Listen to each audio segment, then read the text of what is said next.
Magluluto tayo ngayon ng spicy chicken. Ito yung aking mga ingredients. Of course, ang ating main ingredients is chicken.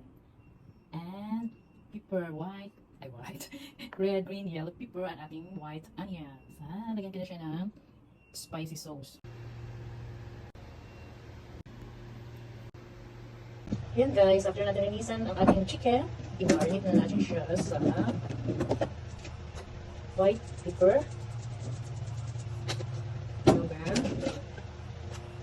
konting asin,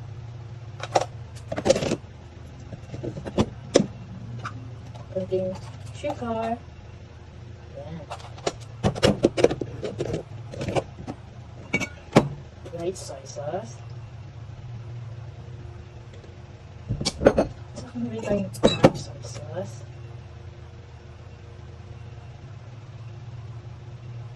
yan, dark soy sauce para magkakulay, and then konting oil, saka i-mix natin.